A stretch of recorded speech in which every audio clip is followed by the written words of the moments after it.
Sorry about that. Yeah, we're playing that music. Welcome to the Connie G Show, everybody. Brought to you by the OK Taco Show. They were kind enough again to let me use their studios here. Get this off camera. Sorry, I'm wearing a purple shirt today. It is for my son's soccer team. It says Kickers on it, if you were wondering. So don't think it says anything bad. It doesn't. It just says Kickers. I thought it said soccer when I wore it, but it's got a lightning bolt on it. There's a bunch of soccer balls in there. Number 17 on the back. That's his number. So that's what I'm wearing. I'm wearing a purple shirt now. That's where we're at. And hold on, I gotta adjust this camera. Just trying to. It's kind of a different setup today because I'm doing it during the middle of the day. For a number of reasons. Number one is, why not? The middle is just a different part of the day. You can still talk about things. You can talk about them at any point of the day. So just pick a point and say them. Doesn't really matter when. Sometimes it's like, can you really have those thoughts at 6 a.m? It's like, about Sky Rizzy or balance of nature? Yeah, that's all I think about. But it's awkward because usually it's after work and I don't worry about people coming in. And not that I'm extremely worried about that right now. I mean, nobody eats tacos and burritos in this area from the hours of 2 to 4 usually. So pretty much that's the clean zone. You do some cleaning, you catch up on some stuff. You might be making phone calls. A lot of times I'll do business between 2 to 4.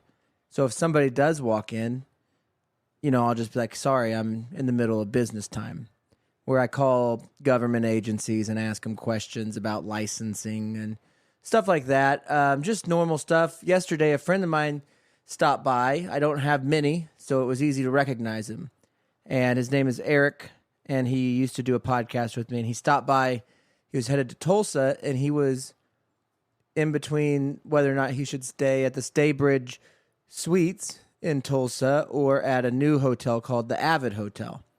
And I said, well, have you called them?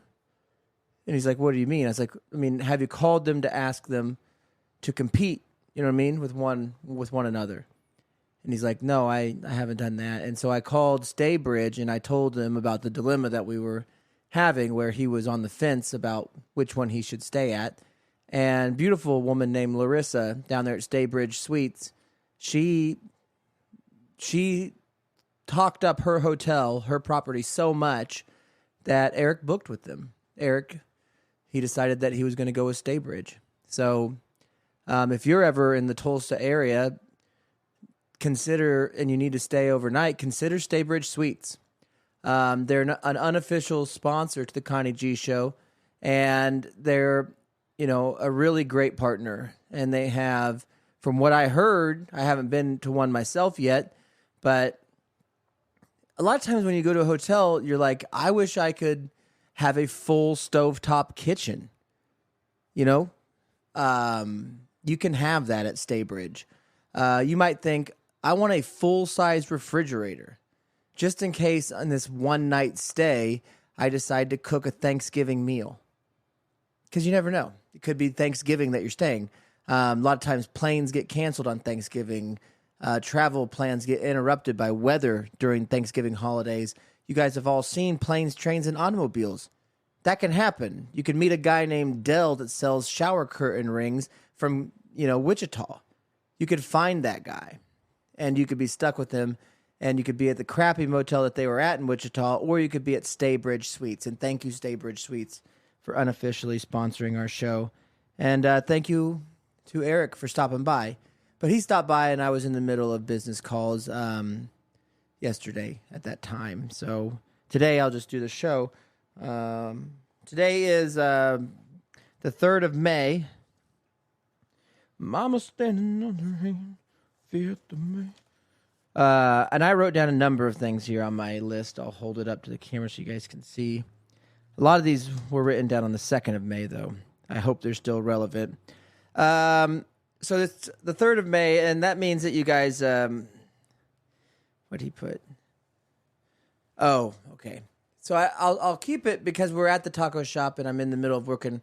I will tell some taco shop observations.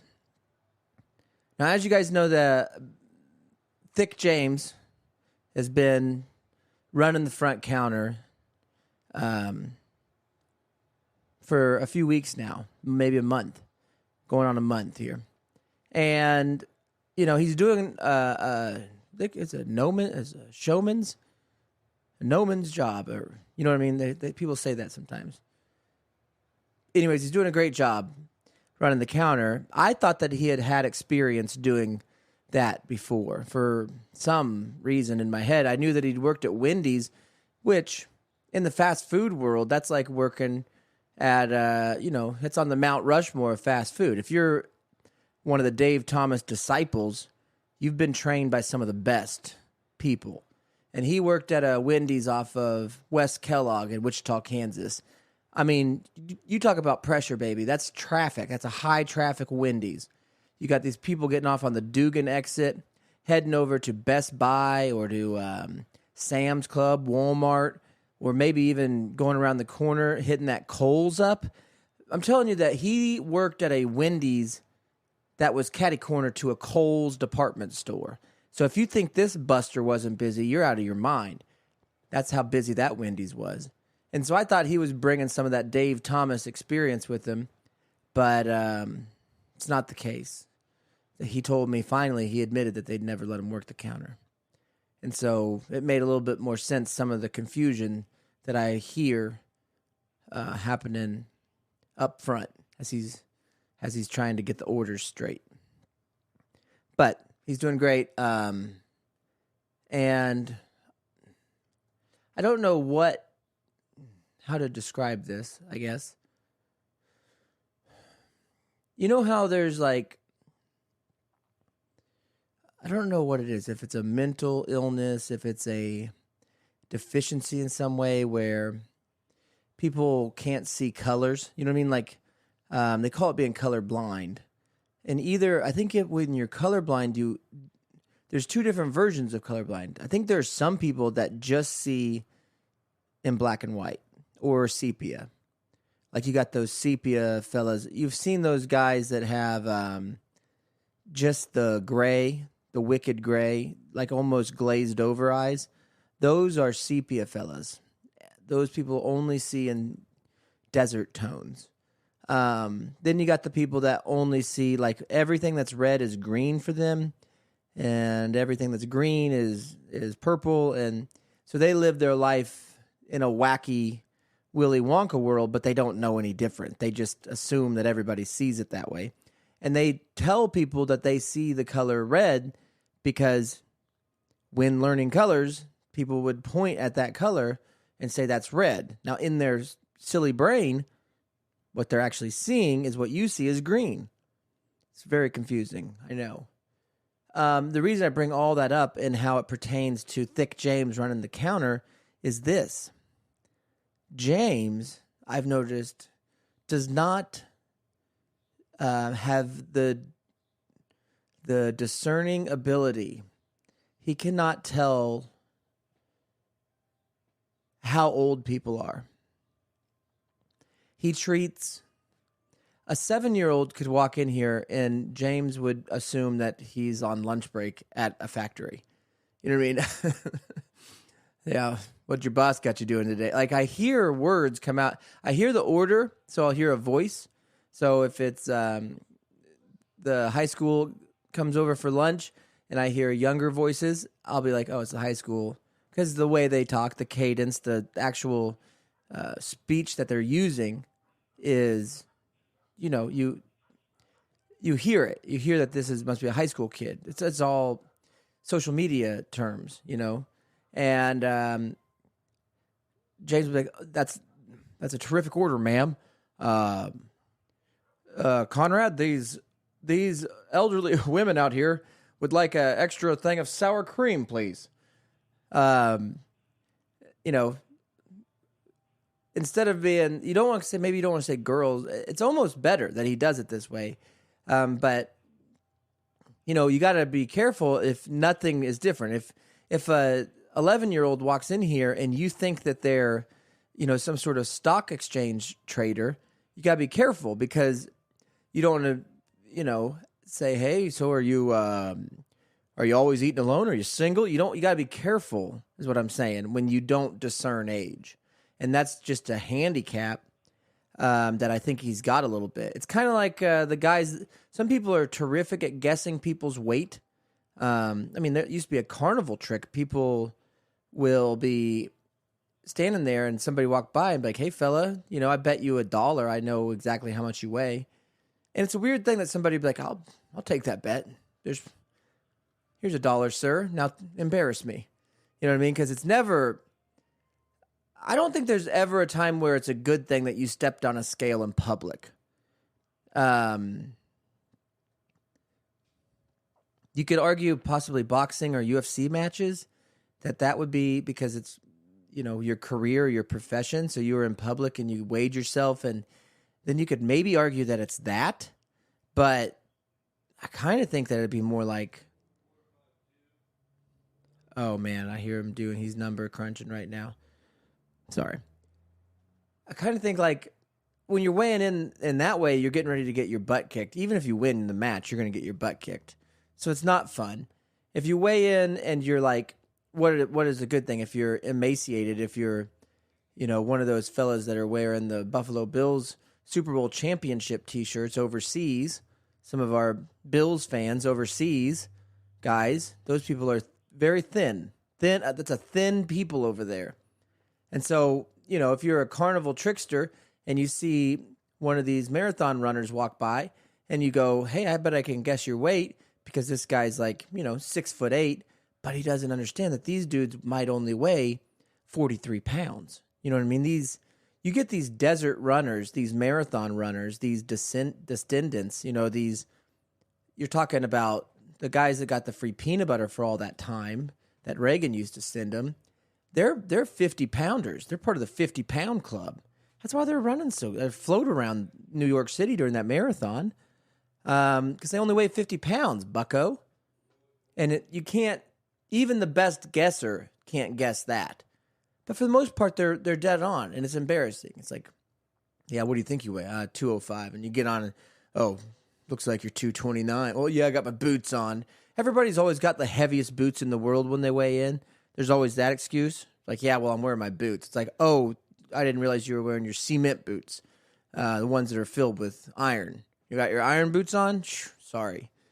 Shouldn't have stepped on that scale today, of all days. Shouldn't have paid that man to embarrass you in front of us.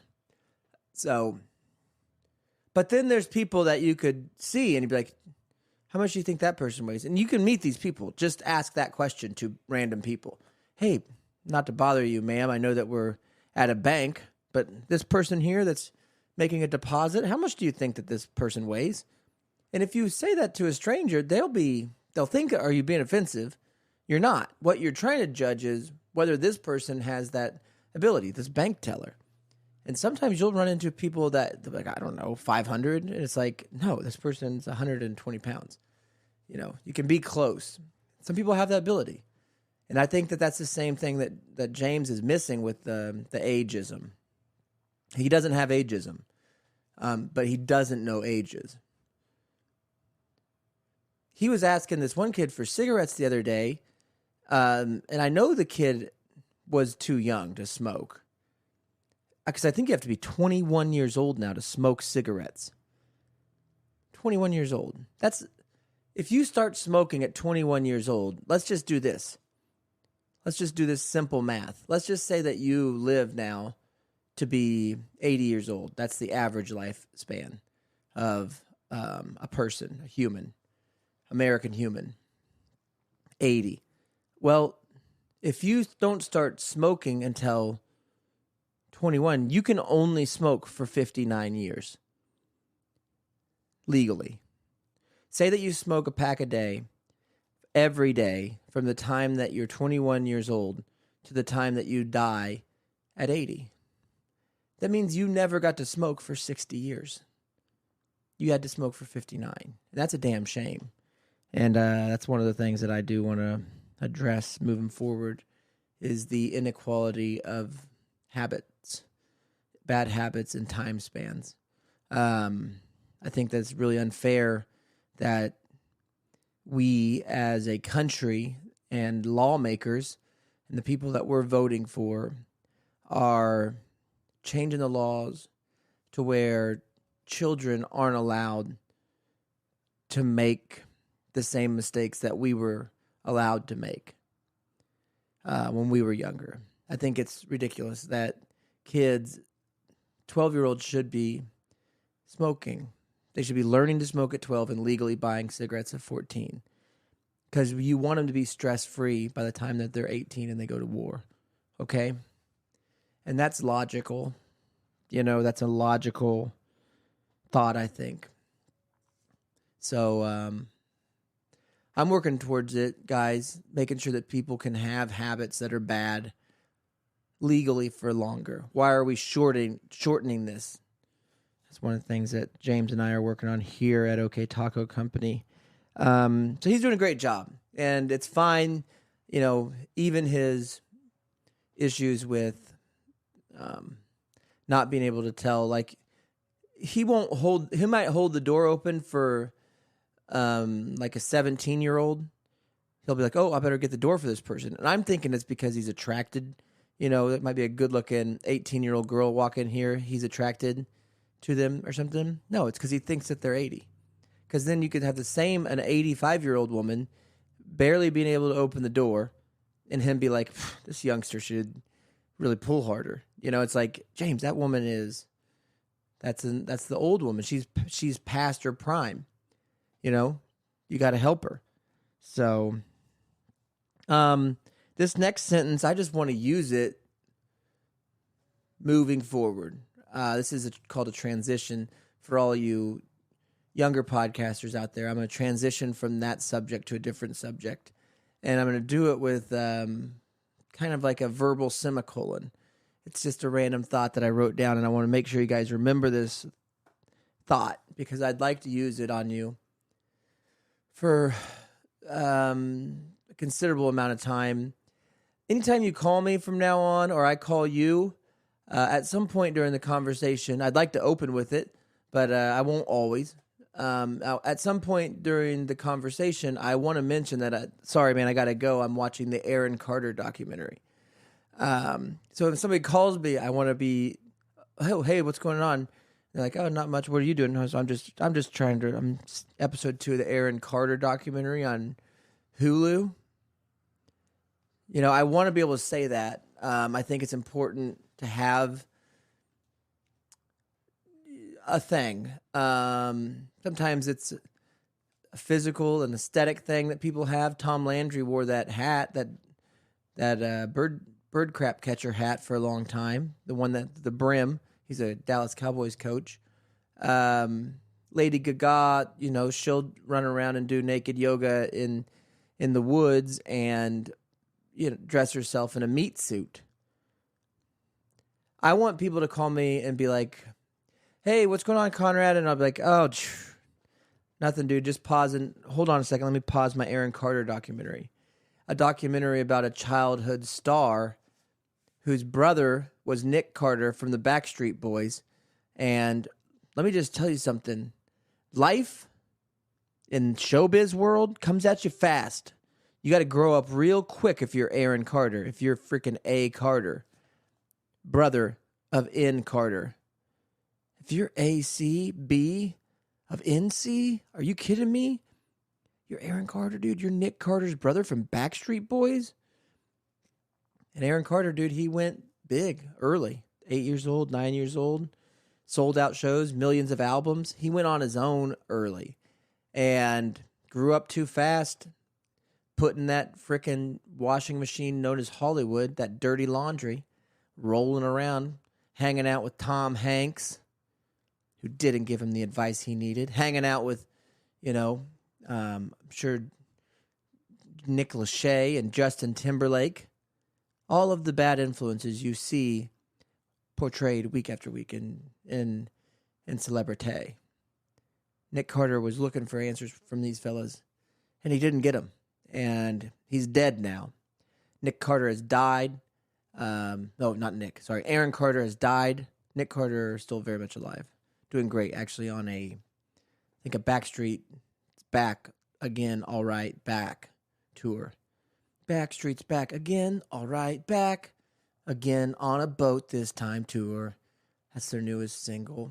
And even though he's heartbroken about his brother's demise into drug and depression from being one of the biggest, the Prince of Pop, to all of a sudden being just a homeless drug addict, hooked on drug. This next segment's brought to you by Diamond CBD. If you want to get hooked on drug like Aaron Carter, go to thewaterhead.com or go to oktacocompany.com and find the link for Diamond CBD. You can buy CBD product at an extreme discount, and you too can push it to the limit like Aaron Carter did, but legally with CBD. Take the law out of your drug haul.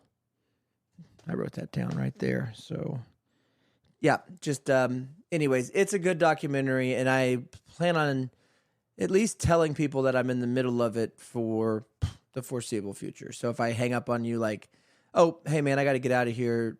The Aaron Carter documentary is about ready to start up again. That kind of thing. I think it's important to have those. I had it with the Michael Jordan documentary for a long time. Anytime somebody would reference a sports figure, I'd say, or, any person of color, I would say, yeah, they were great in that Michael Jordan documentary, Save the Last Dance. So it's something I've always done. So don't think it's weird if it happens to you if you do call me. I doubt that'll happen. Speaking of things I doubt will happen is Snapple. The delicious drink, Snapple. Are you thirsty?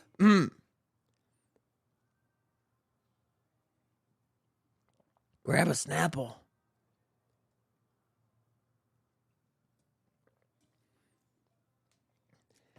Snapple was really popular when I was Aaron Carter's age, when I was like 9. It was a popular drink. It was a flavored iced tea, non-carbonated, bottled in a glass bottle with like riddles or jokes or presidents or something on the cap that people, did you keep your Snapple cap? Like it was like a thing. And so I always had I think a valid disdain for the product myself. Never liked the name, never liked the, I never liked it. It reminded me of apples. I didn't like the thought of drinking an apple, even though I think I do like apple juice. I like the juice of an apple. I don't like to think of the crunchiness of an apple as I drink it. And Snapple sounds like the snap of an apple to me in the way that I processed it. So I would always lean towards the chocolate soldier. And believe me, if you're ever out and about, that's who you should be leaning on, is that chocolate soldier. You find yourself the old Bubba Gump and then lean on them.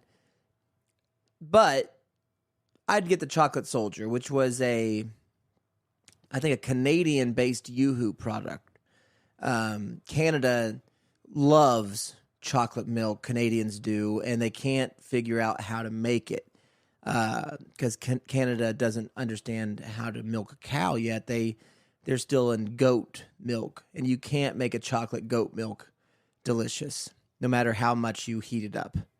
And they've tried everything, and so eventually they got their hands on a Yoo-Hoo, and because of copyright infringement laws globally, they changed the name of the Yoo-Hoo to Chocolate Soldier and left a little bit more of that chocolate cocoa on the bottom. And so it's a thicker Yoo-Hoo. You can't ever get, how when you shake up a chocolate mixed drink, you guys know this. Say you're getting ready to watch episode 2 of the Aaron Carter documentary, and you're like, oh, before I hit play, I want to have a chocolate-based drink to relax. So you would go to your fridge and you grab a Yoo-Hoo. You'd take a hit off of it. You'd take that maiden hit and it wasn't chocolatey enough. And so then you put the cap on, make sure it's tight, fella. You don't want to get chocolate everywhere, and you shake it up. Well, Chocolate Soldiers, it did not matter how much you shook up that little bad boy. You could never get all the gribblies out of the bottom. And so that last drink it's like drinking, an unfiltered coffee. It's campgrounds. So anyways, I would lean towards that. But Snapple, I didn't write any letters to any newspapers about Snapple. I've thought about it, of course, but I've never actually put pen to paper and written the Snapple organization. But a man did. A man submitted an op-ed in a newspaper. It wasn't local, but regional. I'll call it a regional newspaper, where he was kind of getting up in that Snapple ass a little bit about a few products. I wrote them down here. Apparently, when Snapple first started, like a lot of things, it started good. And they had something called a cherry lime rider. These are carbonated sodas. A creamy vanilla, a ginger beer, a root beer, a peach. They had a freaking Merritt Martin. Oh, that was the guy's name. So what I'm saying is if you would have told me that, hey, man, I'm getting ready to head over to Quick Trip, you need anything, and I could have told you, hey, man, grab me a creamy vanilla Snapple. Oh, baby. Are you kidding? Yeah, I get it, dude. And this guy named Merritt Martin, Merrit, Martin, like the show, Merritt Martin, he had wrote into this newspaper and he had said, do you guys remember the days where they had root beer Snapple, peach Snapple, ginger beer? But his favorite, cherry lime rider. Cherry lime rider. And this guy he is upset. Merritt was so thirsty that morning for a cherry lime rider that he wrote the newspaper about this. And the last thing he wrote, I just paraphrased. He put shame on Snapple. He wrote that in there. Shame on Snapple for removing this beverage from their lineup. And it's like, Merritt, if you want a cherry lime rider, make your own damn cherry lime rider. Don't get mad at Snapple. The reason Snapple doesn't make it is because you're the only idiot that drank it. Don't you get that? If everybody loved cherry lime riders, or don't you understand that if it was popular, and even if everyone loved it, if the distribution channels that it took to make that product made it not profitable enough to keep carrying that product, even if it was so popular, don't you understand that it's not Snapple's decision to remove the product? Like, they want to make everybody happy with their uncarbonated teas, or they wanted to make everybody happy with their carbonated sodas.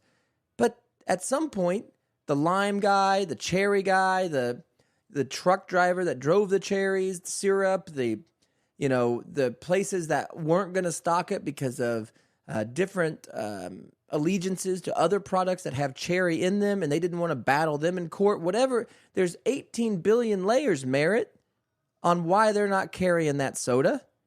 There's legal reasons. There's compliance reasons with safety and standards and packaging and bottling and temperatures and all these things that you're not understanding, that possibly it was too much for them to have a cherry lime rider, that they had to focus on something as a company, possibly. Or you could be completely right. They could have all the stuff there. They could have the bottles. They could have the factory. They could have the licenses. They could have the know-how and the labor force.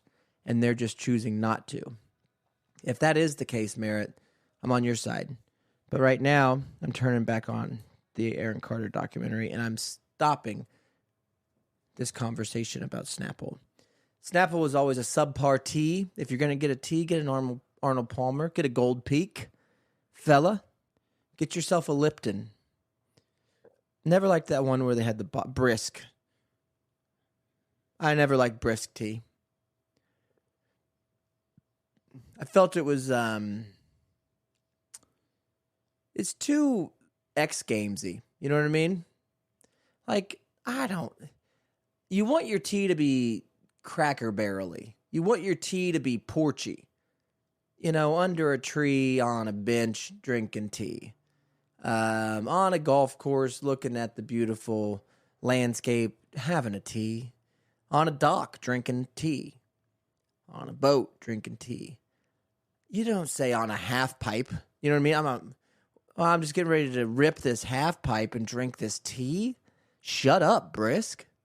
I'm getting ready to do a 980 and turn it into a upper twister, butthole surfer, and then land it and then drink a tea. Hey, briskly leave the tea conversation, please. Leave it up to the guys that understand tea, dude. It's bathtub time. It's time to drink a tea. You get a hot tea, you get a cold bath, or vice versa. Maybe a hot bath and a cold tea. I don't know. You hold hands with another Cialis friend, and you look at a classic Mustang as a Hootie and the Blowfish cover band strums lightly to Let Her Cry. You know what I mean? That's a tea. Did you just drink some freaking tea last night? I did, dude. I drank some tea last night. Oh, yeah? What were you doing? I was doing donuts on a damn clown's head in the middle of a stadium. I was up on two wheels in a Nissan freaking Sentra. Whatever those idiots drive in. Oh, me and Travis Pastrana did a line of coke off of Bam Margera's nutsack, and then we jumped out of a helicopter, and then we had a glass of tea. Cut it out, Brisk. And cut it out, Snapple. I'm with Merritt now. Get back on it. Thank you, YouTube. If you guys want to watch the show, it's on YouTube. I'll also post it on the Patreon. If you want to join the Patreon, you can. It's $5. That's a lot of money, so I only do it $5 monthly. You'll hardly know it's gone. And when you do that, you support the show. You support the dream that I've always had of doing the show and making a living off of doing a show. And I didn't just start this dream a year ago. I started it in 2010. So I have thousands of shows that none of you guys have listened to. And only a couple of you have. So thank you. You're the best. Chris, Steve, And a lot of you are catching up. So thank you. And a lot of you are signing up. So thank you. That's 3 thank yous. That's enough. We're going to move on. Another movie I watched. Actually, I can't finish it. I started watching the David Bowie documentary. This cat's a strange critter. I'll say that. And great artist. Didn't know that he sang a lot of the stuff he sang. I find that sometimes I find that peculiar because I feel like I'm a pretty observant person. And as I get older and browner, I notice that other people aren't very observant. And then I wonder, when I find out David Bowie sang a certain song, I'm like, oh my gosh, I wonder if anybody else knows that. And probably not. Come to find out, a lot of people are saying they're David Bowie fans and don't know. I mean, they can say that and it could be true, but still not understand that he sang more than the 3 songs that they think he sang. So, good documentary. And, I kind of, as weird as it is, I can kind of relate to him on a lot of the things he was going through. But that's a different conversation for a different podcast. And I think he's dead. I think he died of COVID. Oh, he got the Johnson & Johnson shot, and then he got I think he did actually take that cocktail that Donald Trump took, and then he died of COVID. COVID on the second variant, I think is what it was. He had his booster. He'd had his pre-breakfast booster, but he hadn't had, after Easter, he was supposed to have a booster from Kohl's, and he missed that one and died. So, anyways, it's a good documentary. I'm about a quarter of the way through. So I don't know if I'll pay 75 cents to see the rest, but we'll find out. And I guess just to stay on topic, I also watched a movie called The Grand Budapest Hotel. It's on HBO Max. If you guys have the money to buy HBO Max, you should definitely have the money to buy this show. But anyways, Grand Budapest Hotel, I had never watched it. I'd heard about it. It is... Heather actually described it. I think it's Quentin Tarantino. If it seems like a Quentin Tarantino movie, but it's a dark comedy that's British, or Americans portraying British or something. I enjoyed it quite a bit. It's kind of the story of an obsessive hotel manager that has his own style and runs the fanciest hotel, the Grand Budapest Hotel, during the war, early 1900s wartime, mid 1900s wartime. And so it's just interesting because he has a protege that ends up taking over the hotel for him. And he started as a lobby boy. And a lobby boy, I think, describes kind of what people in the service industry do, which is a lobby boy. You know, you anticipate people's needs before they need them. You address them before they can ask the question. You take responsibility for things that aren't your responsibility. You are available at all times, but never in sight of anything. Nobody can see you, but you're there if they need you, and you should be there before they ask. It's a lobby boy. And so when he was going through what a lobby boy is, it's like, oh yeah, that's the life of, you know, somebody that works in the service industry. That's what you try to do. You want to be the most accommodating, but act as if you're invisible. And it's tough, but good movie. And it was told in I thought it's a pretty good way. So if you haven't seen, I think it's pretty old now. I should probably do reviews of modern movies, but I don't watch them, very many of them. I've watched some superhero. I watched Aquaman with Jonah on Sunday morning, and that's a wild ride. If you're into those kinds of movies, that's pretty good. It's DC, which is direct current, so you'll like that. I don't know where to go on this. There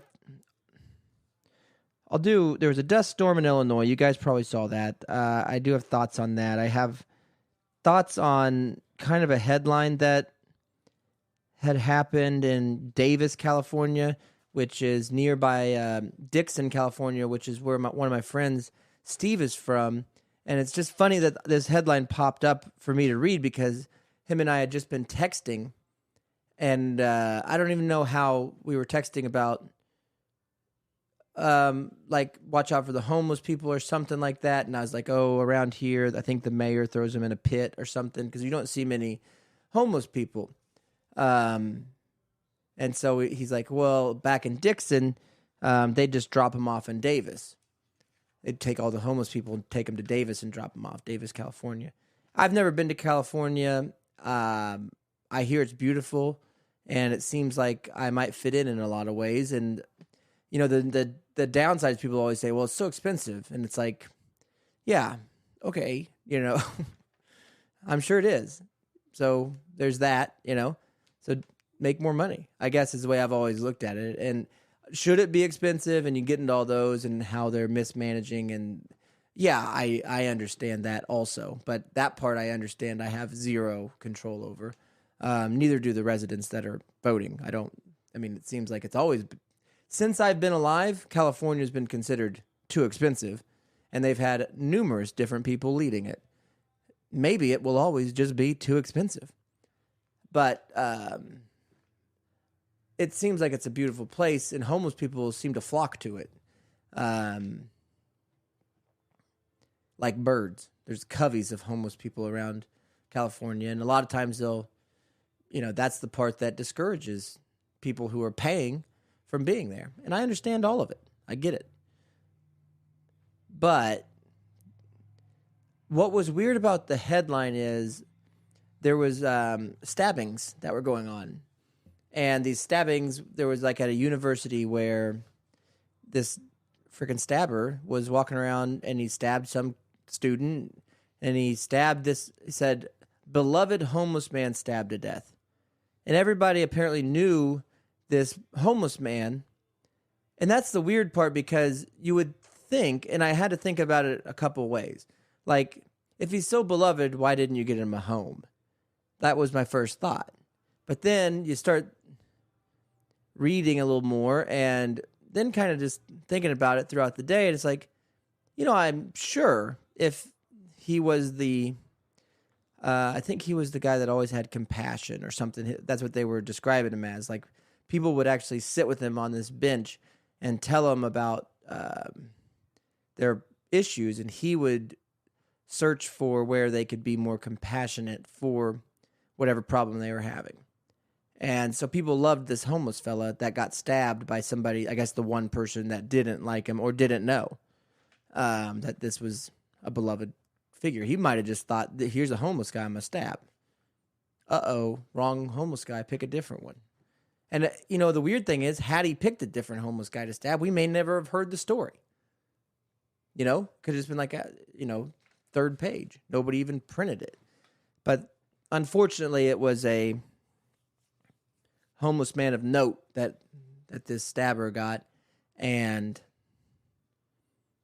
so I thought at first, it's like, well, why didn't, if everybody, including, government officials were talking about that everybody knows that this man has no place to live. Everybody loves him. Everybody seems to trust him or understand what this dude's about, yet he doesn't have a place. Then I was like, well, maybe, and I guess you just don't know until you put yourself in there, that there is a possibility that he didn't want to live. He liked it.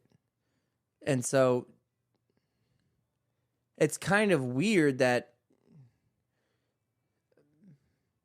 as you could go around being like, man, it makes me so mad that this guy just gets away with floating around here eating scraps and sitting on park benches all day.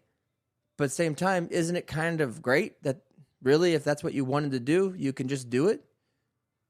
It's a different life. It's not the rat race that we all want to run on and feel like it matters for some sort of reason. We feel like, well, we have to do this to grow, to be a good example, to have something to leave behind, a legacy or something. It's like, well, what's more important, though? If your legacy was sitting on a park bench giving helpful advice to people, it cost you nothing to get that legacy, except for the effort it was to sit on the park bench and be able to help people. So that's where this guy chose to put his effort rather than, selling the next pair of Lululemon frickin' leggings. You know what I mean? Trying to figure out a strategy to convince people that these leggings are going to change their life. That's the job for hundreds of people, thousands of people, millions of people. Their job is to convince you that their product will help you in some way. So you will take your money and then buy that product. This guy was like, you don't have to do that. Just tell me about what's going on in your life and I'll talk to you. Which you would think is more valuable than the leggings, but there's no value to it. And you'd think that person deserves more accolades or more materialistic possessions or a better house because he's giving such valuable information, way more valuable than a pair of leggings, but it's not the case. It's the opposite, in fact. And that's a strange thing. So, anyways, I'm sure that Steve knows this man because he lived in Dixon for such a long time, and this man was a part of the community, it seemed, for a number of years, a decade. So, sorry about that, Steve. Sorry you lost a buddy that you probably knew. And it's just weird. I don't like the I don't like the crazy homeless people. You know what I mean? The ones that are barking and crapping in the streets and in the gutters, but they're ill. You know what I mean? Whether it be hooked on drug or they needed some sort of professional help prior to that, and they're there. They're stuck. They're in the waiting place. And that's just awful. But anyways, if you were a homeless man and you wanted to end it, you would have went to Illinois this past week and stood on that highway when that dust storm came in, because apparently couldn't see anything, and these guys just started slamming into each other. So there's a big pile up, number of fatalities. I don't understand that. I've been in the situation. There is something, and I don't think it's American, it's human, for driving when you can't see. You know what I mean? Like, whether it be dense fog or a snowstorm or a rainstorm, a hailstorm, dust storm. But, the more common ones, a rainstorm or a fog, there's been so many times where it's like, I think it's because you've driven the route so many different times that you feel comfortable. And so you're doing 70 mile an hour, and all of a sudden you're doing 70 and you're looking around. It's like, I don't think I can see anything. It takes you a little bit, and then you might slow down to 60. It is weird and you can look at this when you're driving like on ice or something. You see what others are comfortable with, and then you think to yourself, where are they headed? And so if it's ice and you know that it's been treated and plowed, but you can tell everything's still slick, you might be driving on a highway that the speed limit's normally 65, and where do you go to? I might be driving at 35, but I'm getting passed by all these people. And I always think to myself, like, if this commute was going to take me 40 minutes at 60 or 65, it's going to take me an hour and 20 minutes, an hour and 30 minutes to get there at this speed. You know what I mean? I'm just going half as much. And it probably won't even be double, because I wasn't driving 60 the whole time. I was off on side streets. And so I do that in my head. It's like, oh, it's going to take me an hour now. I would rather not die. I'd rather not get in a car accident and kill somebody or die myself to save 18 minutes on my commute. I don't understand that mindset that people have. And the crappy thing is, people are like, well, you got to get up earlier. You just got to be prepared and know that if you got to get to work. And it's like, what are you talking? What do you do for a living? Brother, that 18 minutes are so important. And 18 minutes in context, 18 minutes knowing there's a damn snowstorm, or it was dense fog, or it was raining 6 inches an hour, whatever it is.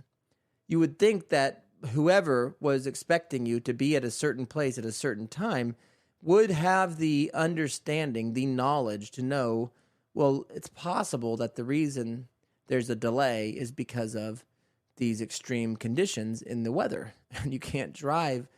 And maybe you didn't think that there was going to be a high dust storm, so how could you prepare for that?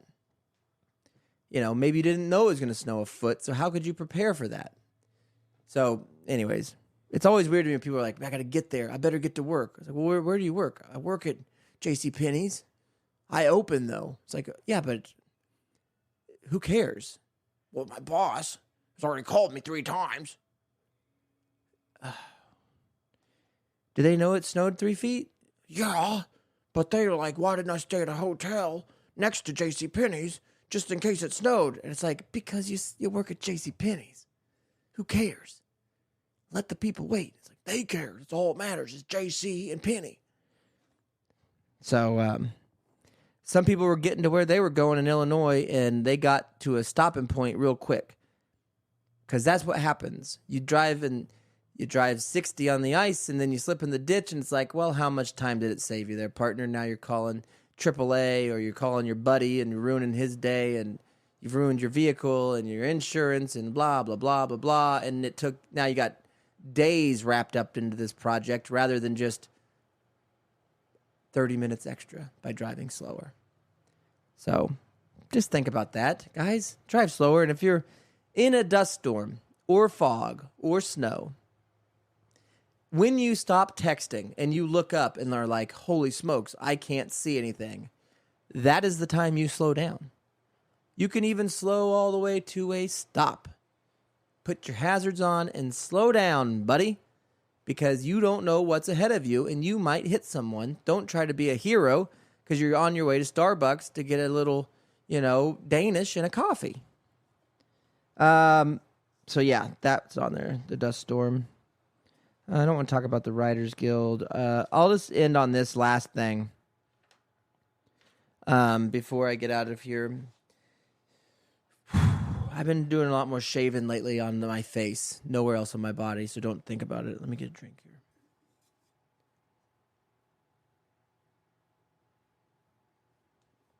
Yeah, I've been doing face shaving. And usually a daily routine or every other day. Got a Mach 3. I'm not proud of it, but I have pride in it. if that makes sense. Does a great job. But if I take cold showers, then I can get out and there's no fog on the mirror. But if I take a warm shower, there's fog on the mirror. And I get it that Gillette marketed the part where you wipe away the fog before you shave. And, you know, you wipe away the fog and all of a sudden Brad Pitt's standing there. Or you wipe away the fog and Roger Federer, the tennis star, is standing there. And it's like, when you wipe it away, you're standing there. So it's never the commercial, is what I'm saying. And also what's never like the commercial is you can't ever just wipe the fog and then it's a clear mirror. It never completely comes all the way off, and it immediately fogs up again. And why they portray it in those commercials as if, hey, do you want to shave right now and it's foggy? Use one hand swipe and all the fog will disappear. That doesn't happen. It's usually you wipe it, you look back up, and you know you're the ghost of Christmas past again, and you got to wipe it again, and you might get one swipe of your face lawnmower down your cheek, and you're sitting there wiping whiskers on the mirror. They're getting all over the place. What I'm saying is this, bud. Don't ever do the thing that I did. Don't ever mistakenly Google fogless mirror, because what you're going to find out is for under $50, you can have about any size mirror be fogless. And the fact that people are building bathroom vanities and building places where people need to look in a mirror, but also is a foggy area. The fact that we're not putting fogless mirrors in every place that could get fogged is a travesty. Why aren't all mirrors that are for bathrooms fogless? Why are we even... It shouldn't be a question. It should be the fact that you have to be like, what's going on? Oh, I'm just trying to shave every day. Oh, boy, do you have a fogless mirror? I think I do. I have a mirror in my bathroom. If they make fogless mirrors, wouldn't that be fogless? No, they don't actually have to put fogless mirrors in bathrooms. They can put any mirror they want. What? Well, why wouldn't they choose to put fogless? Don't they know fog will be here? No. They know that the fog might be there, but they might think that you take 10-second showers. Nobody takes a 10-second shower. I know. Every mirror fogs. They kind of know it, but they never put fogless. You have to buy it separately, not from them, so it doesn't affect them. I think that somebody who, if you're a bathroom, if you're a bathroom designer, if you're, whatever, you get it.